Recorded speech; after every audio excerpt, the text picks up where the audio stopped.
Bem-vindos a mais um bate-papo do nosso canal da Nova Acrópole no YouTube. Hoje vamos falar sobre um filósofo chinês chamado Chuang-Tzu. Ele não é muito conhecido aqui no Ocidente, mas é considerado, depois de Lao Tse, o filósofo mais importante da escola taoísta. E a gente vai conhecer um pouquinho sobre essa escola também, o contexto em que ela surgiu. Então, Chuang-Tzu viveu no século IV a.C. E essa época foi conhecida na China como a época do apogeu da cultura chinesa. Era chamada a época das 100 escolas de pensamento. Então, imagina toda a efervescência cultural que existia naquela época. E uma dessas escolas era o taoísmo. Antes desse período, em geral, os intelectuais trabalhavam para o governo. Como a gente tem da nossa época da Europa medieval, que tinha aquelas cortes com artistas, intelectuais. Só que depois disso, os governantes passaram por um período de decadência, de perda de poder, e os filósofos começaram a abrir suas próprias escolas. Essa escola do Chuang-Tzu é o taoísmo, e é uma tradição que até hoje influencia milhões de pessoas. A gente tem no taoísmo duas vertentes, que é uma vertente mais filosófica e uma vertente mais religiosa. Na filosofia clássica, essas coisas não eram divergentes, a gente tem que entender isso.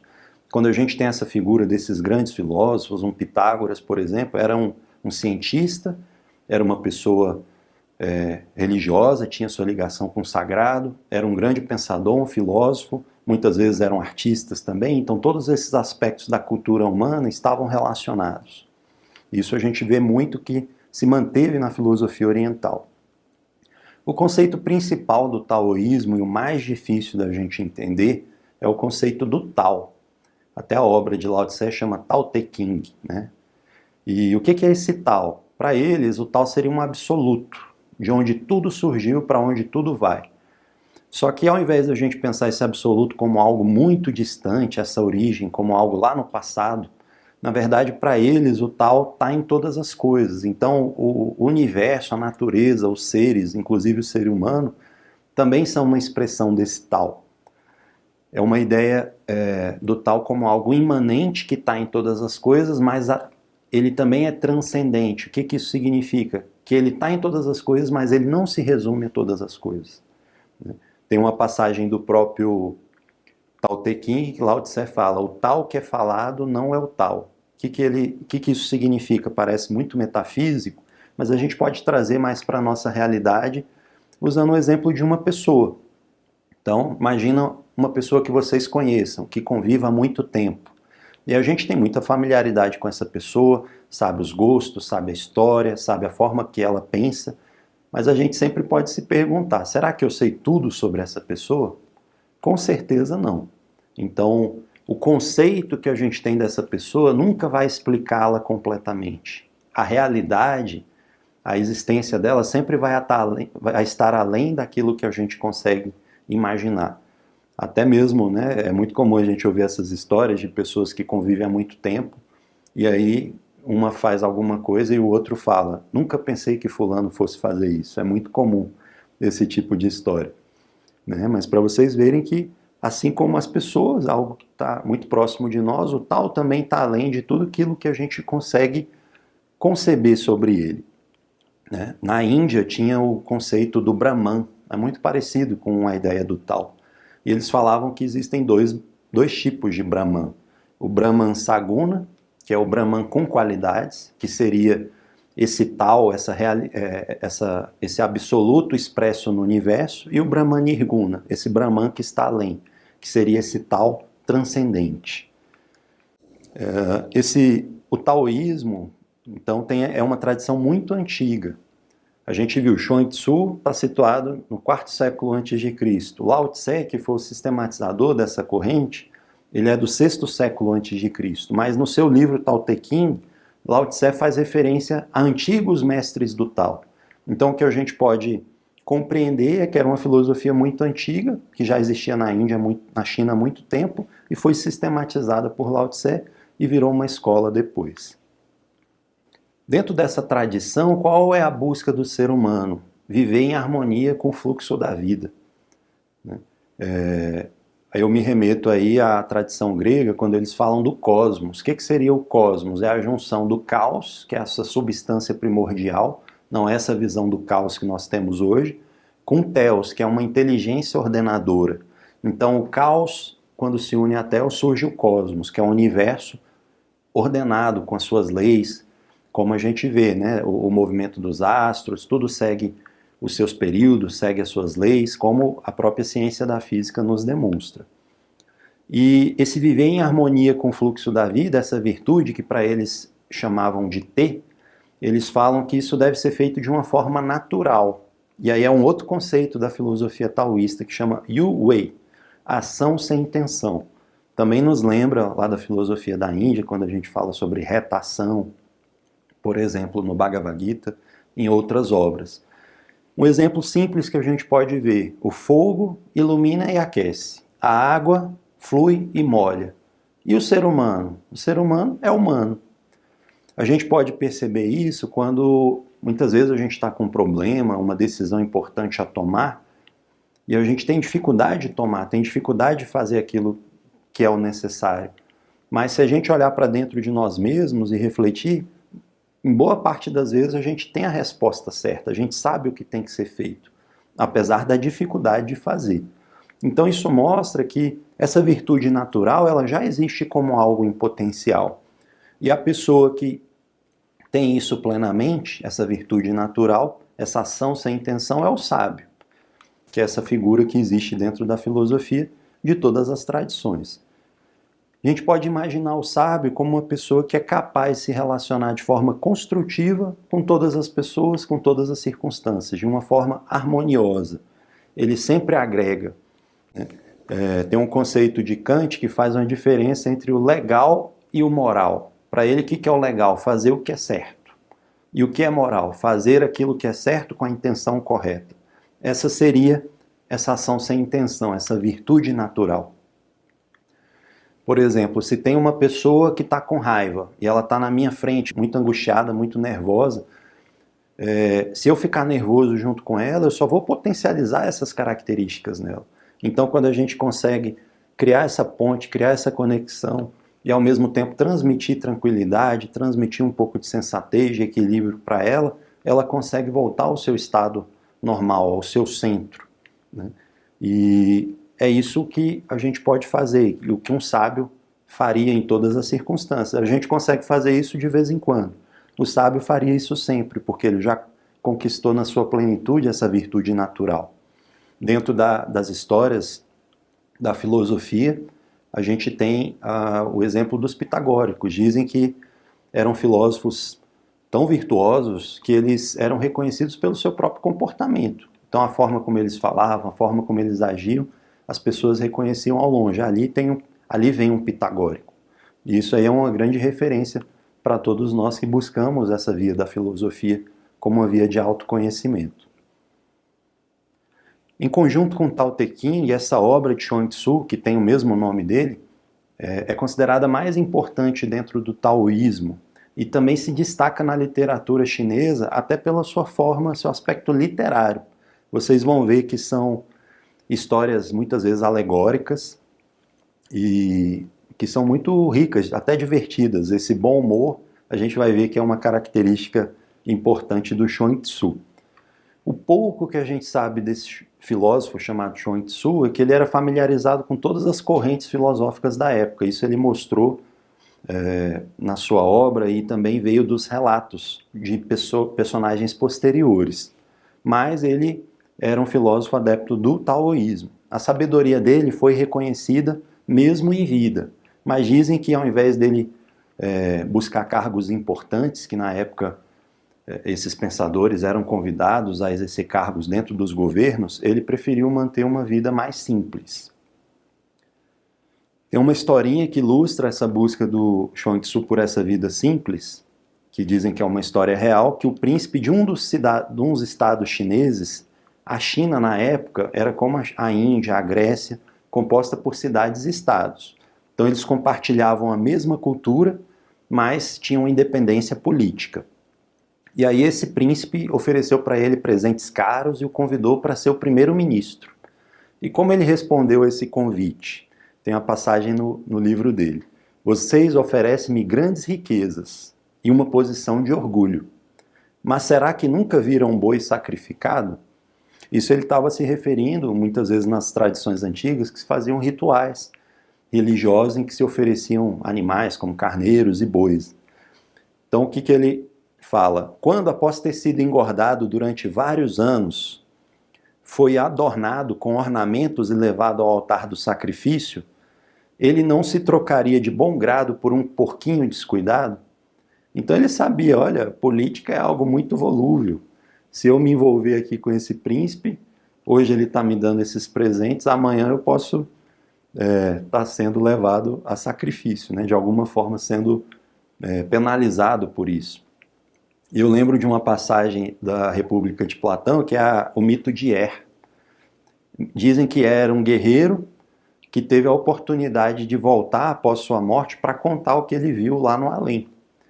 E quando ele estava lá no além, ele viu várias pessoas chegando e dizem que você tinha que tomar da água do rio Létis, que é o rio do esquecimento.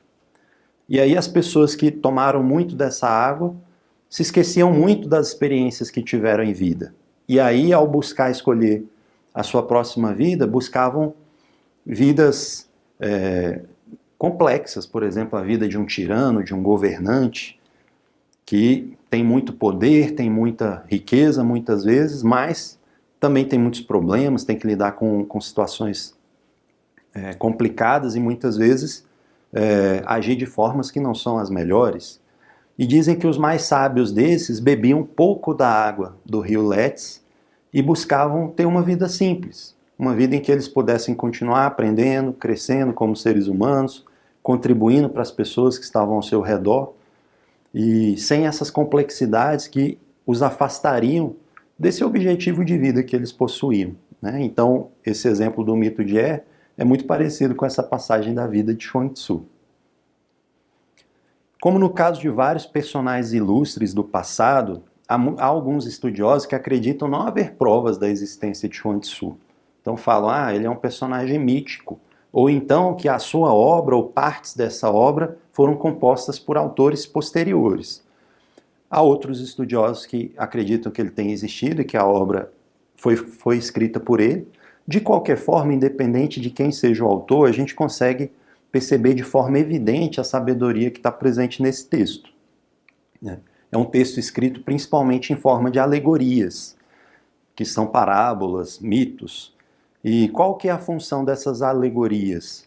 Trabalhar ao mesmo tempo com os dois lados do nosso cérebro, com o aspecto racional e o aspecto intuitivo. Então, isso é muito importante porque possibilita uma compreensão, um aprendizado mais profundo e mais amplo para nós. Vocês vão ver um pouco dessas alegorias aí mais para frente na nossa palestra.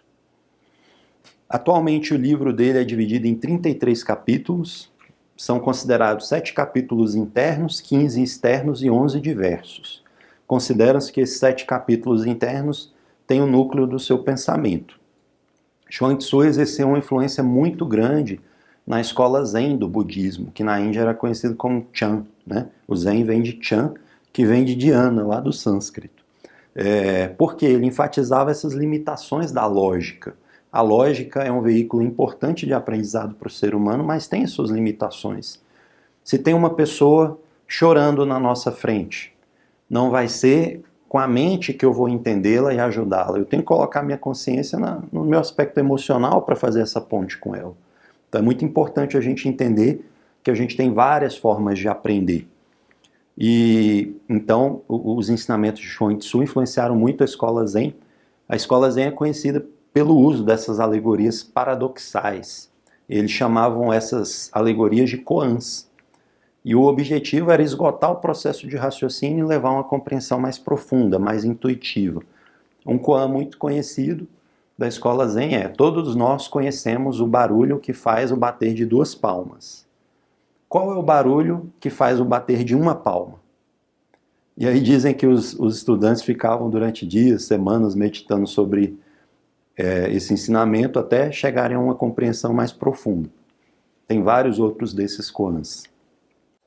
Então agora, pessoal, a gente vai ver 10 passagens do livro de Chuang Tzu, que foi um livro traduzido para o inglês por Herbert Giles, que foi um dos grandes estudiosos aí da cultura e da língua chinesa. Então eu vou ler a historinha, são trechos curtos que eu escolhi, e vou fazer uma reflexão com vocês.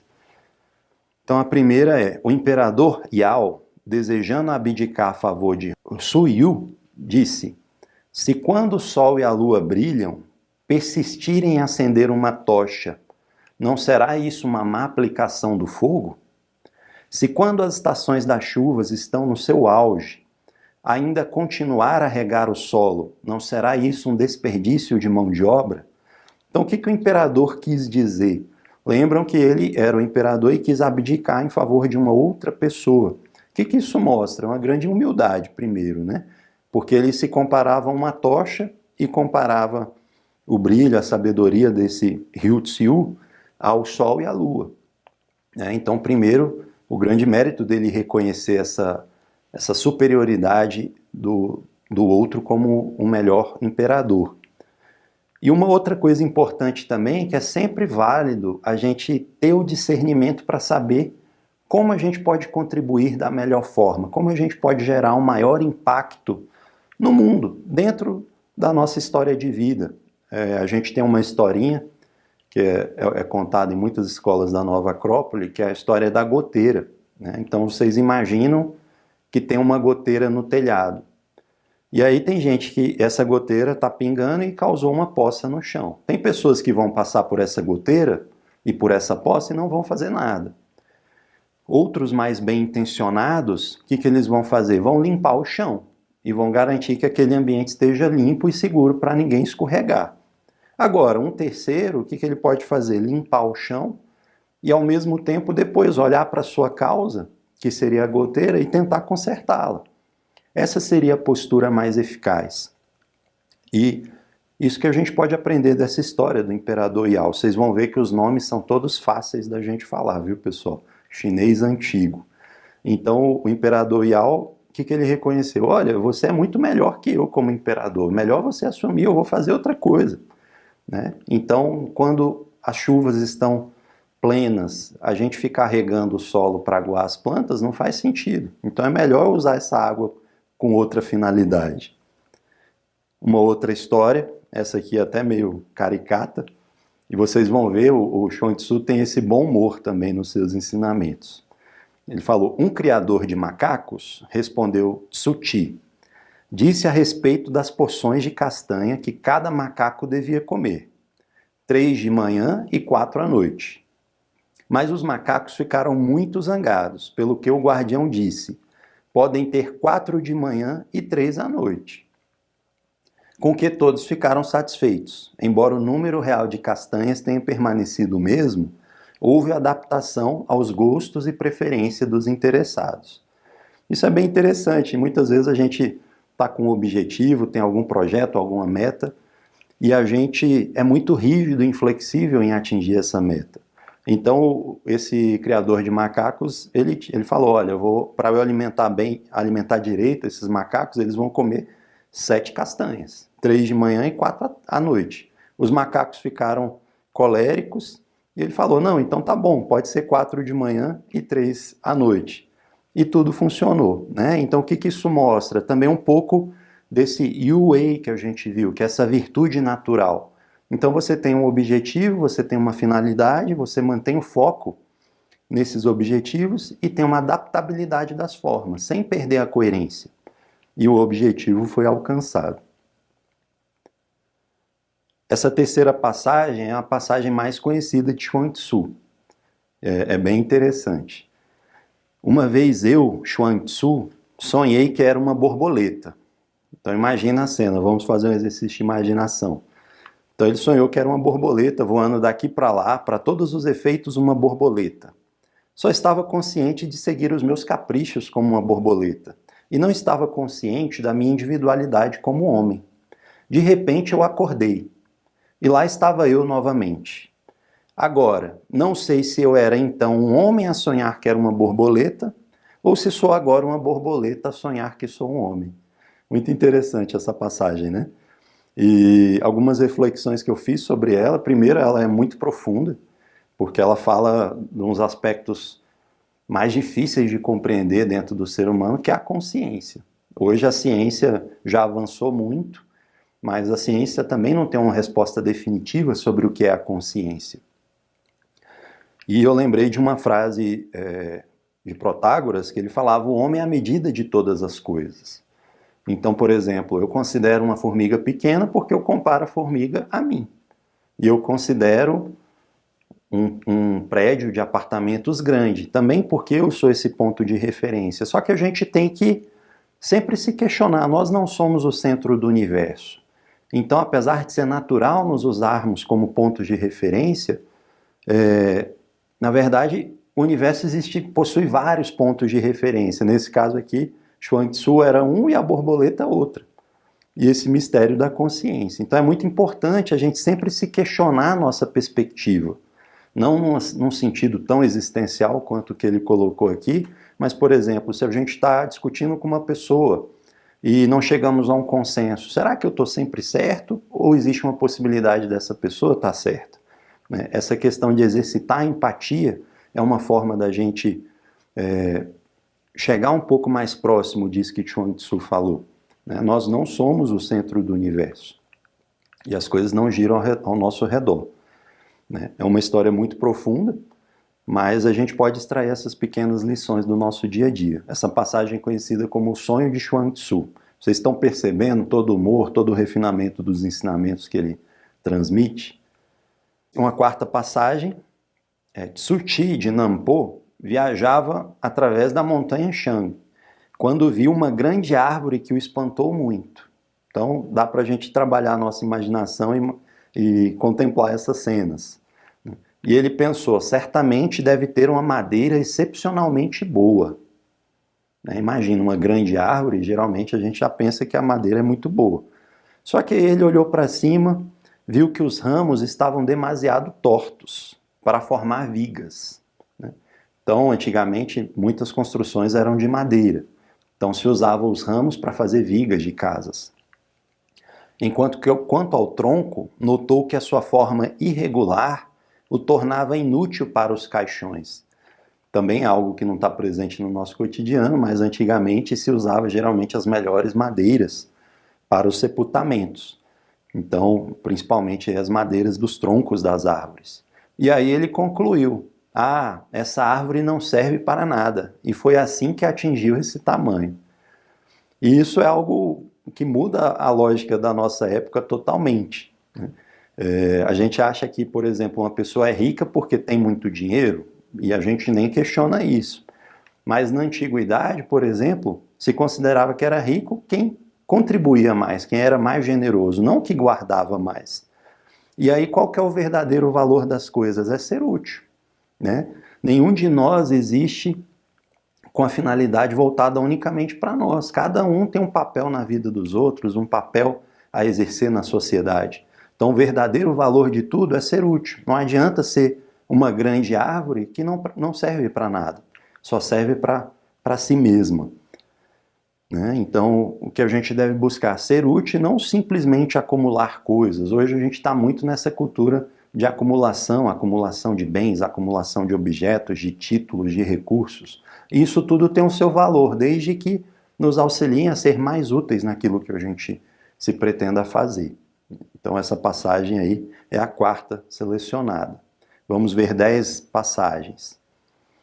O quinto, o discurso é como o vento para a onda. A ação é suscetível de ser desviada do seu verdadeiro objetivo. Pelo vento, as ondas são facilmente atiçadas.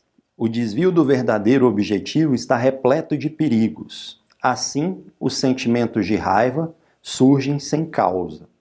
Essa é uma passagem mais poética, né? E o que a gente pode tirar disso, né? A gente sempre ter essa consciência do nosso propósito, do nosso sentido, para que a gente não seja como uma onda arrastada pelo vento, né? E essa é a natureza das ondas, são muito volúveis, muito fluidas, e o vento direciona elas para onde ele quer. Mas, se a gente tem uma direção, tem um sentido claro, a gente deve caminhar nesse rumo, como a gente já viu, com flexibilidade, né? Mas com coerência no nosso caminhar. A gente tem que ter cuidado com os cantos da sereia, como tem naquela passagem da história de Ulisses, em que eles estavam andando de navio, se aproximando do local onde ficavam as sereias. E ele pediu para que fosse amarrado ao mastro pelos seus marinheiros. E o que significa isso de ser amarrado ao mastro? O mastro no navio é aquela madeira, né? Onde é colocada a vela e a vela que direciona e impulsiona o navio.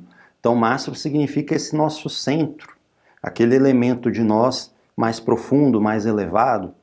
E a gente ter essa consciência da nossa finalidade significa a gente sempre estar ligado ao nosso centro, amarrado ao nosso mastro. E isso é que essa passagem quer nos ensinar. A sexta passagem, ele fala um pouquinho sobre o Tao, que é esse conceito tão importante dentro dessa corrente. O Tao tem as suas leis e as suas provas. É desprovido tanto de ação como de forma. Pode ser transmitido, mas não pode ser recebido. Lembra um pouco aquela passagem de Lao Tse que eu falei para vocês. O Tao que é falado não é o Tao verdadeiro. É um conceito do Tao, uma aproximação do Tao. E aí tem uma passagem aqui do Nu Yu. Obtive o Tao dos livros. Os livros obtiveram-no da aprendizagem. Então, por exemplo, para alguém ter um livro em mão, significa que uma outra pessoa precisou aprender e escrever aqueles ensinamentos no livro. A aprendizagem veio da investigação. Esse aprendizado que a pessoa compilou no livro não veio de graça. Foi necessária uma investigação. A investigação veio do empenho. O empenho em investigar da prática. A prática da busca do saber. Então imagina que a gente tem um objetivo, tem que cumprir uma tarefa e tem que aprender como fazê-la, né? Então a gente vai começando na tentativa e erro, buscando entender como alcançar aquele objetivo. E aí a partir daí a gente vai investigar, tentando entender como fazer aquela atividade. A busca do saber vem do desconhecido. E o desconhecido do grande vazio. E o grande vazio do infinito. O que a gente pode extrair dessa passagem? A sabedoria não é obtida da teoria, mas da vivência dos aprendizados. A gente tem um conceito aqui na Nova Acrópole, né, da vida como um laboratório de aprendizados. Então todas essas teorias, todas essas ideias que a gente aprende no curso de filosofia, nas nossas leituras, a gente deve aplicar. Essa é a diferença, por exemplo, da filosofia. Não existem dogmas. Então, apesar da gente buscar aprender com a tradição, estudando o taoísmo, estudando as filosofias da Grécia, da China, de todas as civilizações, elas não são vistas como um dogma, mas como uma hipótese que devem ser exercitadas no laboratório da nossa vida. E também me lembrou de Sócrates, né, quando ele fala só sei que nada sei. Aqui o que ele comenta. A busca do saber vem do desconhecido. Então, quando a gente acredita que já sabe algo, a gente não vai aprender mais nada, porque é como se a gente falasse, olha, esse recipiente está cheio. E quando a gente percebe que a gente ainda tem muito que aprender, esse só sei que nada sei, aí começa a nossa trajetória de aprendizado. O Platão, no seu livro O Banquete, ele fala do amor, né? E ele fala que o amor, uma das linhas lá que eles discutem no livro, é filho de duas divindades, que é a abundância e a carência, Poros e Pênia. E o que isso significa lá na obra de Platão? Que quando a gente tem esse desejo de aprender, significa que a gente não tem toda a sabedoria, todo o conhecimento, mas algo dela já se encontra em nós. Né? Porque senão a gente nem reconheceria, nem teria essa vontade de aprender. Então, quando a gente empreende essa busca pelo aprendizado, pelo autoconhecimento, na verdade, uma parte dessa sabedoria já se encontra em nós. Né? Então, esse amor, no caso ao conhecimento, ele é fruto dessa abundância de algo que nós temos, com a carência algo que não temos. Se tivéssemos toda a sabedoria, seríamos sábios. Se não tivéssemos nenhuma, não seríamos filósofos, não estaríamos buscando, não estaríamos querendo aprender. A sétima passagem, essa é bem interessante também, Ele fala, a morsa, que é uma espécie de um animal parecido com a foca, inveja a centopeia. Centopeia é aquele inseto com muitas pernas. Porque a morsa anda meio desajeitada e a centopeia tem aquela agilidade, aquela quantidade de pés. A centopeia inveja a cobra. Por quê? A cobra se move sem pernas, com muita agilidade. A cobra inveja o vento. O vento se move e nem precisa de corpo, muito mais depressa do que a cobra. O vento inveja o olho, porque o olho consegue se mover, consegue viajar sem se mover, sem sair do lugar. E o olho inveja a mente. Então o olho, ele consegue se mover, mas ele precisa contemplar as coisas que estão ao redor. A mente nem precisa contemplar algo que está ao redor, ela consegue se deslocar para locais muito distantes, épocas muito distantes, com o exercício da imaginação. Pode compreender todo o universo, tanto o passado, o presente e o futuro.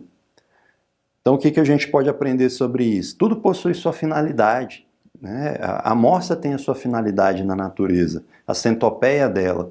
Cada um de nós, como ser humano, também temos a nossa finalidade. Qual que é o nosso propósito, qual é o nosso sentido de vida, qual é o nosso papel hoje dentro da nossa família, dentro do trabalho. Isso é importante da gente entender, da gente refletir. E isso vai nos possibilitar nos realizarmos como nós somos, sem sermos outra pessoa. Tem uma historinha da Índia que fala que tinha um agricultor trabalhando no sol, aquele trabalho difícil na terra, e viu o fazendeiro. Ele falou, nossa, como eu gostaria de ser o fazendeiro. Olha só, ele está ali só administrando todos os seus bens, todos os mantimentos. E aí o fazendeiro está lá, aquele trabalho complexo, não pode ter prejuízo, tem que dar lucro, tem que pagar os funcionários. E ele pensando. E aí ele olha para o lado e vê o castelo do rei. Ele fala, nossa, como eu gostaria de ser o rei. Ele não tem essas preocupações, ele só manda no seu povoado. E aí o rei estava na janela do castelo e olha aquele agricultor. Eu estou aqui cheio de problemas, conspirações, dificuldades muito grandes. Tem o risco de um povo vizinho nos invadir. E ele olha para aquele fazendeiro e fala, nossa, gostaria de ter a vida simples do fazendeiro. Então assim é o ser humano, nunca está satisfeito. Eu vi uma frase esses dias, nem me lembro de quem é, mas fala o que a gratidão é a capacidade da gente estar satisfeito com o que a vida nos deu. Eu achei muito interessante isso, porque quando você tem gratidão, tudo que você tem é suficiente. Quando você não tem nada é suficiente. E a gente sempre olha para a grama do vizinho que parece mais verde. Essa historinha do agricultor, do fazendeiro e do rei, para mim, ela é muito ilustrativa. A oitava passagem, Tsang e Kyu eram pastores e ambos perderam seus rebanhos. Então imagina, vocês veem que ele só usa alegorias para ensinar, ensinamentos muito profundos. Esses pastores estavam lá cuidando dos seus rebanhos e perderam. Ao questioná-los, parecia que Tsang estava a ler. Então Tsang tirou um tempinho ali, estava lendo um livro, deixou os seus rebanhos irem embora. Enquanto Kyu tinha ido participar de provas de força. Foi lá para uma queda de braço, por exemplo. As suas ocupações tinham sido diferentes, mas o resultado, em cada caso, foi a perda das ovelhas. Então, o que isso ilustra? Existem diversas maneiras de nós nos dispersarmos, da gente perder o foco naquilo que a gente tem que fazer. E aí eu lembrei também de um personagem da mitologia grega, que é Kairos, que é considerado um filho de Zeus, e dizem que Kairos representa o momento presente, a oportunidade. E aí, dentro da sua simbologia, como ele era, dizem que era uma divindade que tinha um topete na testa e era careca atrás. E ele andava muito rápido.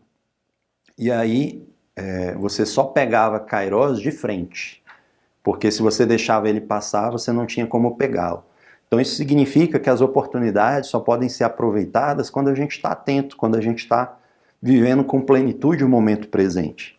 Então não importa como a gente pode se dispersar, o resultado não vai ser bom, como foi o caso aqui desses dois pastores. A nona história Uma coruja pode apanhar pulgas durante a noite e ver a ponta de um cabelo. Vocês já viram as corujas, né, com aqueles olhões? Dizem que tem uma visão muito aguçada à noite. Só que, como os olhos dela estão adaptados para a noite, a visão delas durante o dia é muito ruim. Por isso que a gente não vê muito as corujas durante o dia. Mas se a coruja sair durante o dia, os seus olhos ficam tão deslumbrados que não consegue ver uma montanha. Então imagina, à noite ela consegue ver insetos, pequenos animais a uma longa distância. Mas de dia ela não consegue ver uma montanha próxima dela. O que a gente pode extrair dessa passagem? Tudo que existe tem as suas qualidades. Será que nós sabemos quais são as nossas qualidades, quais são as nossas virtudes?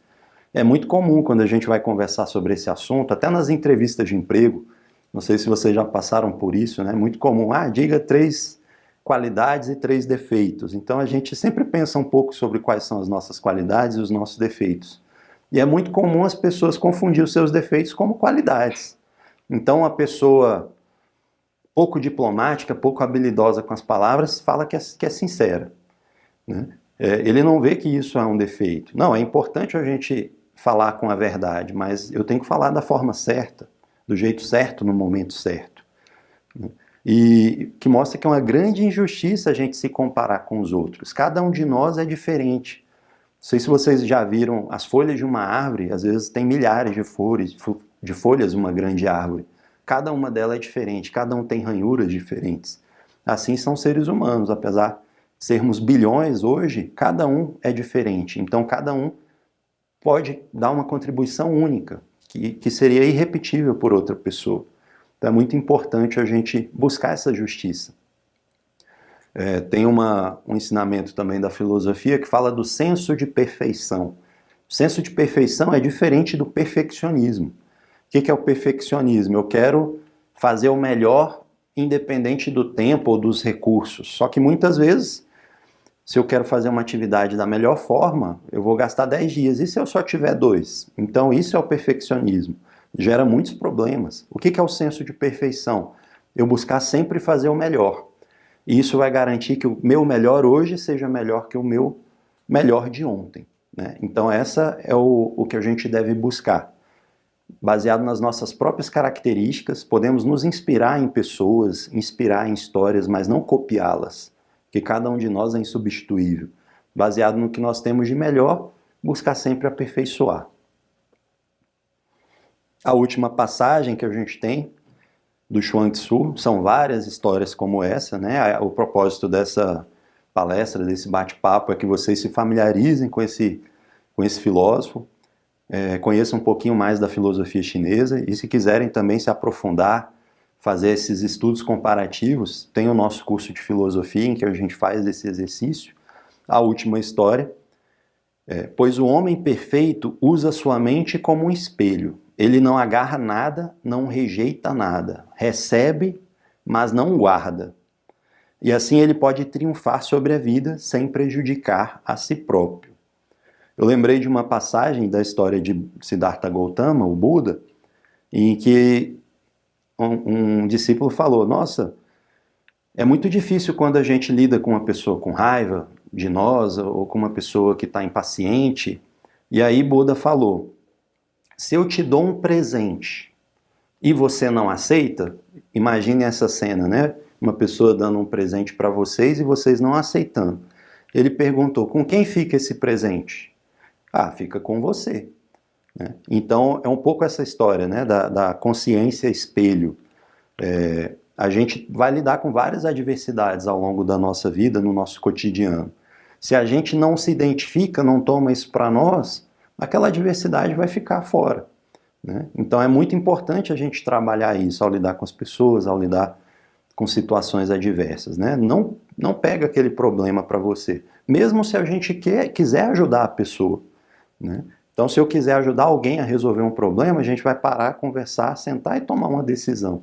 Eu não posso deixar que esse problema fique na minha cabeça durante dias ou semanas. Isso vai fazer muito mal e vai me tirar a possibilidade de fazer outras coisas, né? Então essa historinha do presente de Buda ilustra essa mente espelho.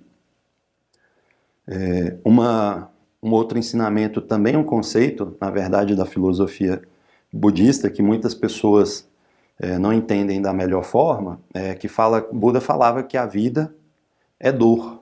E aí muita gente fala, nossa, mas como é pessimista, né? Não gosto muito desse ponto de vista. Mas, na verdade, o termo que eles usam para dor chama dukkha, em sânscrito, né? E o que isso significa? Na verdade, uma tradução mais aproximada, mais correta, seria insatisfatoriedade. Então, a vida, a gente sempre vai ter essa insatisfatoriedade, né? E isso é normal. Por quê? Porque a gente quer se relacionar com algo temporário como se aquilo fosse durar para sempre, né? Então, eu tenho um carro, e esse carro ele vai estragar, ele vai envelhecer, vai enferrujar, né? Porque é a natureza dele. E quando a gente consegue se relacionar corretamente com as coisas, não tem mais esse sofrimento, porque não tem esse apego. A gente vai curtir as coisas, né? Tudo que elas nos proporcionam, vai curtir a convivência com as pessoas, mas a gente sabe que para tudo tem o seu próprio tempo. E a gente não vai deixar que esse apego, porque essa ideia do espelho é duas, né? Tanto da gente não pegar aquelas coisas que são ruins, quanto a gente também não querer ter esse apego em demasia às coisas boas. O espelho não agarra nada. Se de frente dele tem uma pessoa bonita ou uma feia, para ele é indiferente, né? Ele continua sendo espelho, cumprindo o papel dele. E aí isso mostra a importância da gente viver o momento presente sem querer repetir ou evitar o passado, que são duas tendências que a gente tem. Então, se a gente come uma refeição saborosa agora, amanhã a gente vai querer ela novamente. Não. Se abra para o novo, se abra para a próxima experiência, o que a vida vai te dar amanhã, né? Ou às vezes a gente quer evitar um momento doloroso. E muitas vezes a gente fica se prendendo a ele, né? Basicamente era isso que eu queria passar, pessoal, com essa última passagem. Então a gente viu um pouquinho da história de Chuang Tzu, o contexto dele dentro dessa corrente filosófica do taoísmo, e 10 passagens para ilustrar o seu pensamento, para que vocês adquiram esse gostinho que a filosofia nos proporciona, de aprender coisas novas com diferentes pessoas, diferentes tradições, diferentes épocas. Muito obrigado pela presença de vocês. Até a próxima.